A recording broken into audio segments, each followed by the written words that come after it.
Hey y'all, welcome back to my channel. Aimee here. So today we're gonna finally do some wrap-ups. I need to catch up on my wrap-ups, so today we're gonna talk about the books I read in May. May was not a great month for me. I only read 6 books in the month of May, but that's okay. We have our good months, we have our bad months. Now I did have a DNF, so let me just say I read 5 books. So I did have a DNF, and I also had a 1-star in the month of May. So we'll talk about those two first. I DNF'd My Wife is Missing by DJ Palmer.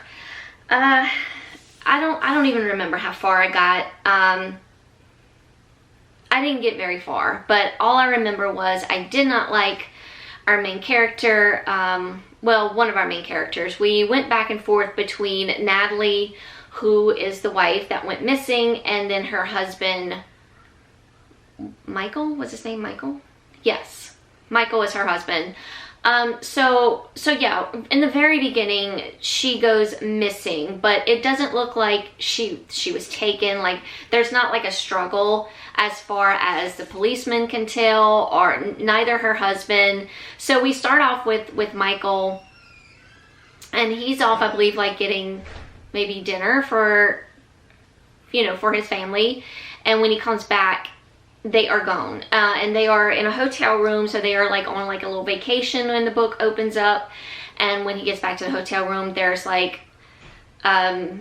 just like evidence that she's gone, but not like there was a struggle of that's like someone took them.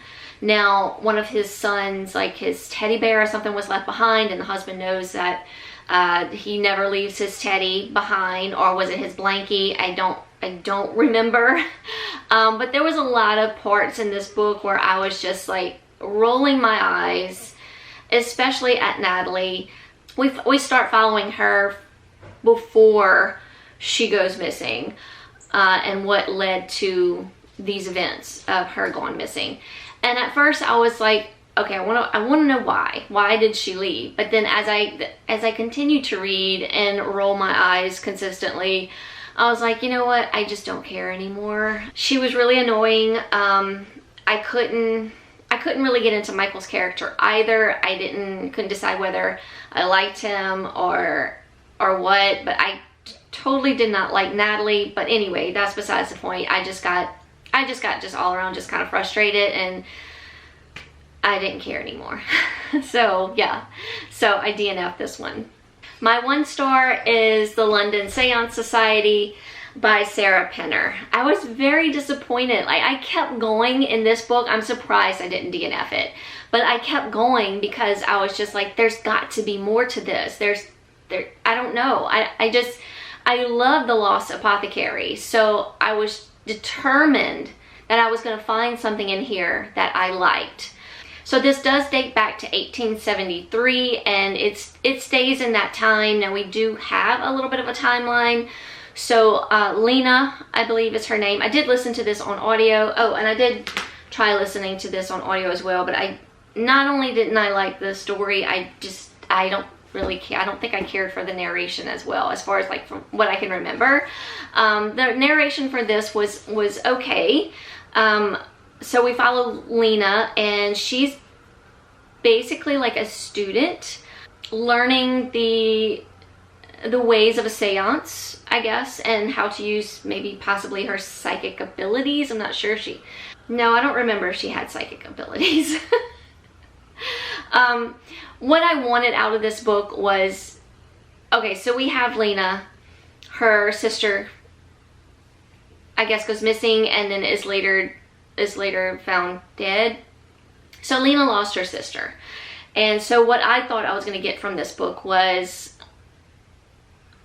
Lena diving into the whole seance thing, trying to find her sister's killer, which basically we kind of get to that point, but it takes forever. The entirety of the book, I just felt like Lena was just telling us how to do a seance, and I don't care how to do a seance. I don't want to do a seance. I want to know what comes out of the seance. I want you to do the seance and tell me how it's going.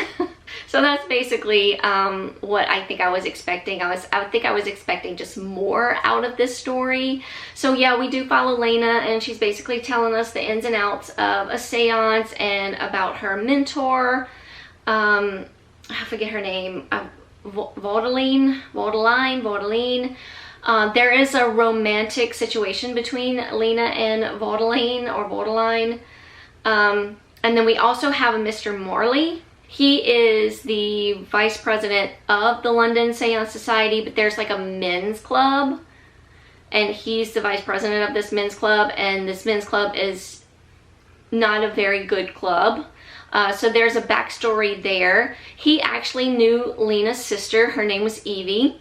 So there's a little timeline there. We follow Mr. Morley a little bit, and as he talks about Evie and his time with Evie, and then like a couple days later, we're following Lena a couple days later, telling us, you know, how to do a seance and all this stuff, and how her and Vaudeline are going to be traveling to London to go to the London Seance Society and see if they can figure out what happened to her sister. So, I mean, it does get to that point, like I said, but it took forever, and I really don't remember a lot of the story because I was just drifting off as I was listening to it. That, like I said, the audiobook is not bad at all, but I just didn't care. I just didn't care for the story in general. It just didn't keep my attention. And I feel like I was a little underwhelmed once we got to the end. I started to get a little bit more interested in it, but then I had kind of figured it out by that time. I felt like it was kind of obvious. I don't know.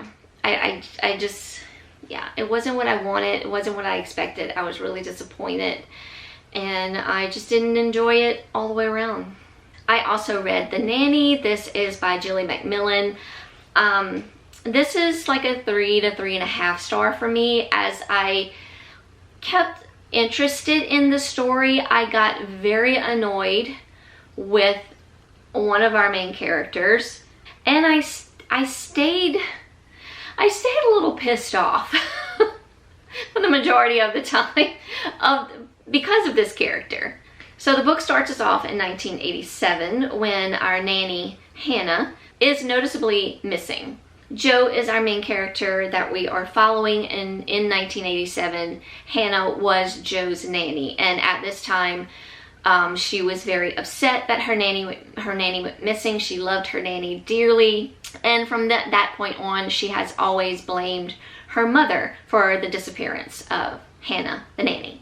So we jump to present time. So Joe still has issues with her mother, but she brings her and her daughter go to stay with her mother for reasons I don't remember. And this is when things from the past start to come up.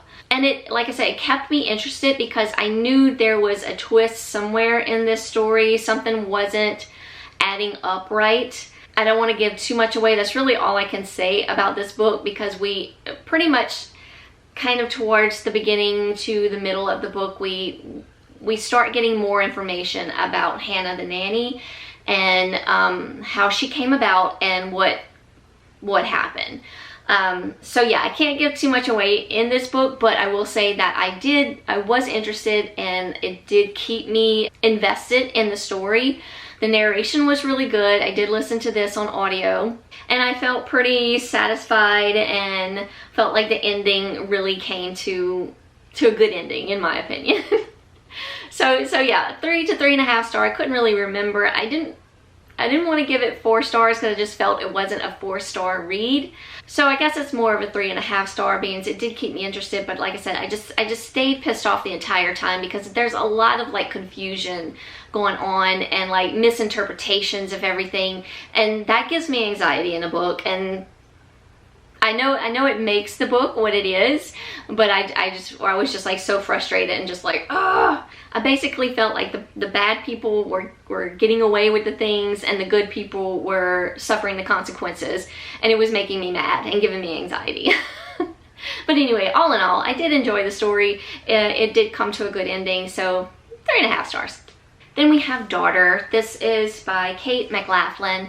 This is another 3-star read for me. It was okay, but once again, I got a little annoyed with the teenagerism. I don't know if that's even a word, but it's definitely a young adult, more young adult read, which is not a bad thing. I mean, if you're a young adult, I think you would absolutely love this little thriller mystery type of story.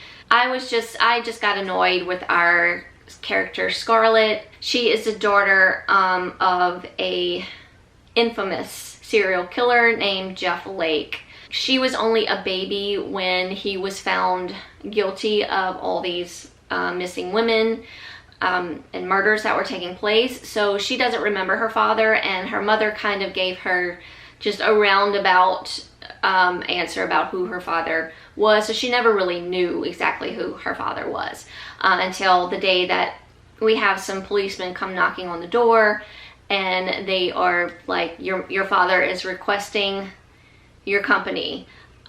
So he wants to tell his daughter like the last bit of the missing women, the women that went missing, and that they think he's the guy that killed them.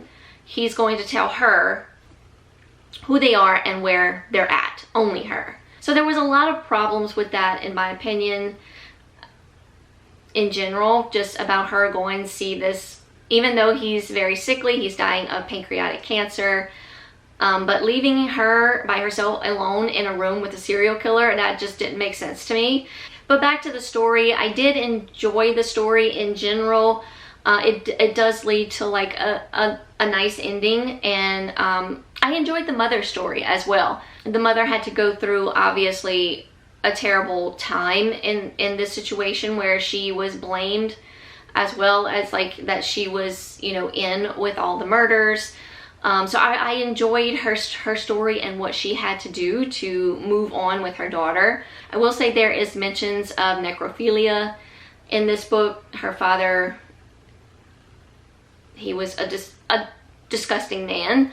So yeah, we do find a lot of things out about him later on as the story evolves, and how she gets to know her father through these visits. And then a lot more about the mother and where her mother's from. They end up going back to her mother's hometown. There's a little love story between Scarlett and like the FBI son, because the mother and the FBI guy had become like great friends over the years. So there's that story as well. And like I said, just young adult teenageism, as you know, also woven into the story. So I do think the story was done well. It was just a little bit too young adult for me. I just got aggravated with Scarlett herself, and there's a lot of pot smoking going around. I mean, does nobody have control of these kids smoking pot all the time? I was just like, where are they getting this pot? And is the mother, I mean, they're smoking it in the house, and is the mother not, whatever. It's not my part. But anyway, that's the gist of Daughter by Kate McLaughlin. It was okay. It was enjoyable. The narration was really good. Okay, let's get into My Policeman by Bethan Roberts. After I read the book, I watched the movie. In my opinion, the movie is a lot better than the book because you get the visual, and Harry Styles, he did a phenomenal job. Oh my gosh, I was just like so impressed. And I wouldn't consider myself like a huge Harry Styles fan. I don't really listen to a lot of his music. I mean, when it comes on the radio, yeah, I'll listen to it, but I'm like not like a diehard type of fan. I like him in general, but this movie and his character just made me like him more. Like, he's capable of pulling such a character off, and I thought the movie was fantastic. The book, on the other hand, it was good. It was good, but as with the movie, I had issues with Marion. Okay, and I guess, I mean, I've never been in a situation where you're caught in between a relationship, and when you find out, I'm sure that's got to be devastating to find out that the person that you are in love with and that you love and want to spend your life with, or have devoted your life to spend with this person, and you find out that he is with another man. I'm sure that can be hurtful. I mean, like I said, I've never experienced, I don't know, but I didn't like the way she handled it, I guess. It's almost like she wanted revenge in a way. I'm not going to get too much into it, but maybe if you read the book or watched the movie, you know what I'm talking about. In the beginning of the book, I mean, in the beginning of the movie, she does something right away, and I was just like, ugh, I just don't like this character. Why is she doing this? Why is she being so mean? But like I said, I can't step in her shoes. I don't know how she's feeling. So yes, so Tom and Marion met as a young couple, and Marion was actually friends with Tom's sister through the years, and she's always had her eye on Tom. Tom was never really one to look at other women, and I think you can kind of get the gist of that. Like, his sister kind of knows that he's not interested in women, but she doesn't say anything, of course. And then back then, this is based in like the 1950s. I didn't write it down of what year it was based in, but yeah, in the 1950s. And it was just a horrible time for the LGBTQ community, because, I mean, they were beaten and imprisoned along with murderers and thieves just because they were attracted to the same sex. And that is just, I can't fathom that. That is just horrible. So yeah, these men and women, I'm sure it was more focused, the story's more focused on gay men, but there are, you know, there are gay women in here as well, or gay, should I say a gay woman, and they have to hide. Like, they have like their own little club where they go to and hook up at. But if they are found out in the streets or whatever together, they are almost beaten to death. It was just a horrible time for the gays in that time.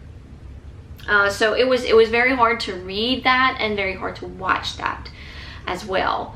But the relationship between Tom and Patrick, you could tell Patrick was more invested in the relationship than Tom, because Tom knew that he couldn't express who he truly was, and he had to put on that front that, like for instance, there was a time in the book where, you know, Tom becomes a policeman, and basically his higher up told him that if he doesn't marry a woman, he's not going to go anywhere in this business. And so he chooses his longtime friend Marion to put in this relationship between him and Patrick. And so the story in between all that, so Marion is basically telling us the story.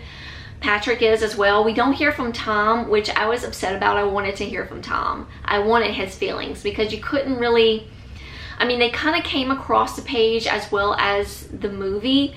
The movie more so than the book, because you can see the way Harry Styles portrays Tom, you can tell. But in the book, I had a hard time figuring out what was going through Tom's head the entire time. I mean, I definitely knew he wanted Patrick more than Marion, but he was able to perform his husbandly duties with Marion. So was he bi? It's never really clear in the story, and it doesn't matter, but I wanted more. I wanted more of Tom's feelings, rather than hearing it from Marion and Patrick. Although I did prefer Patrick's story over Marion, because Marion has a lot of I don't want to use hate, because hate's a strong word, but there's a lot of, like, she just feels like she was betrayed, I guess, and you can feel that in her story, and as well as on screen. So yeah, she's basically telling her story to Patrick. She's telling Patrick, like, through journals, really, not like actually like talking to him. Like, she's talking through him, like, as she's writing this down in a journal. And then Patrick is just, I also think he's writing this down. I'm not sure how, I don't remember how Patrick's telling his story, but I do remember just really enjoying Patrick's side of the story. I mean, Marion's side was interesting as well, but like I said, you could feel the betrayal in her story. So yeah, so I'm sure it had to be very hard to be the middleman and be like the buffer, I guess, for the outside world. Tom could be seen with her, but he could not be seen with Patrick, so he had to hide with Patrick. So yeah, it was just, I could go on and on and on about this book. I gave the book 4 stars, just because of the fact that I got frustrated with Marion and just upset with her. And if you read the book or watched the movie, you probably know what I'm talking about. I was, especially in the end, I was really disappointed in her actions. Oh wow, I'm talking about this book way too long. Okay, we're gonna wrap it up. So yeah, 4 stars. The movie's phenomenal. I did listen to the book on audio. The audio is very good as well. There it is. Okay, and lastly, we have For the Fans by Nyla Kay. 5 stars. Fantastic read. Once again though, I'm not going to use hate because it's just a very strong word, but I did not like Kyron. For the majority of the book, I didn't like him. I just wanted to like go up to him and just be like, stop being so mean to Avi. Okay, so we have, this is Avi and Kyron's story. They become stepbrothers. Avi's mom ends up marrying Kyron's dad. Kyron's, his dad, I believe, owns like this financial company. So he's always, you know, had money. He's never had anything to worry about. And Avi, on the other hand, Avi lost his dad in I believe like a work accident, and Avi and his mom have just been, you know, doing their best to make it over the years. He has a great relationship with his mother. Kyron, on the other hand, there is a very traumatic past for Kyron, which broke his family apart. Now he did stay with his father and was raised by his father. His mother completely like abandoned him, and I do not like her for this reason. I despise her. She should have been a better parent to Kyron when he needed it. But his father was there, but his father was also not that great of a man. I don't want to give anything away, so you can, you know, if you want to read the story, you can really get, you know, involved in it, and you know. But anyway, a very traumatic event happens to Kyron.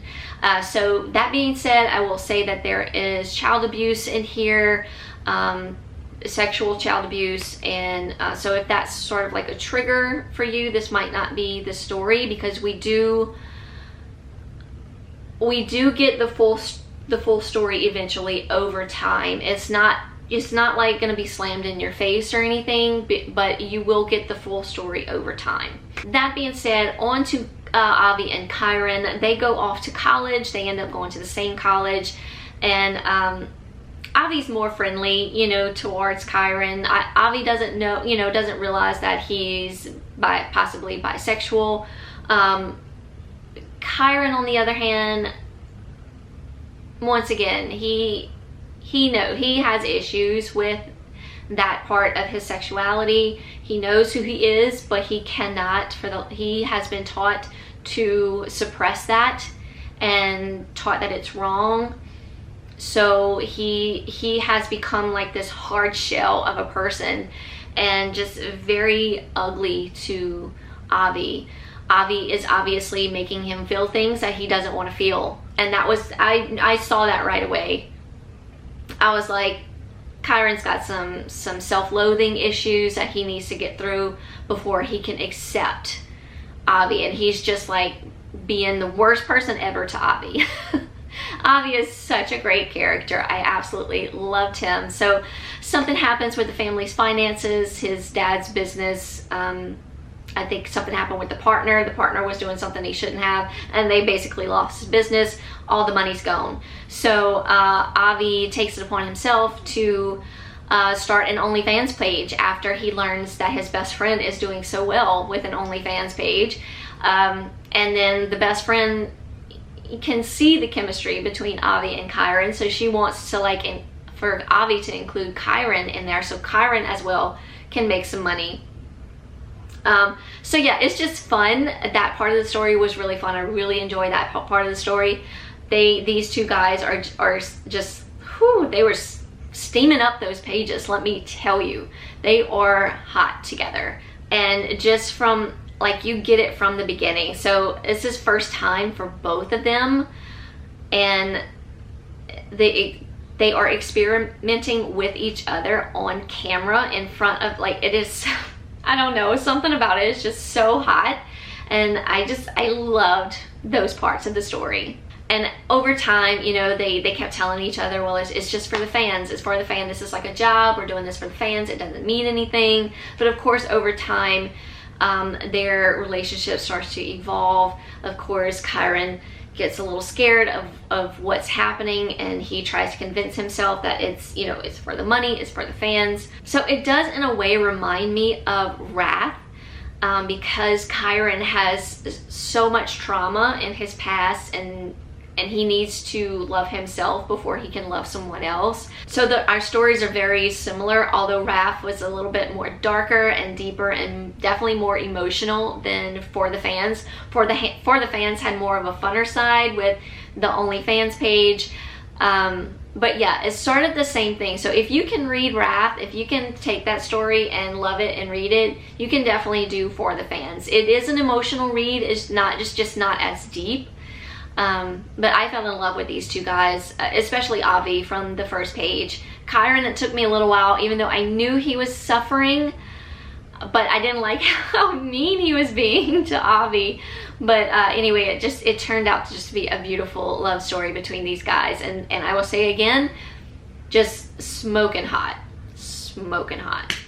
All right, y'all, I think I talked enough about these books, especially My Policeman. Sorry, I went on a little rampage about that. So I had a pretty good month, even though I didn't get as many books as I usually can within the month.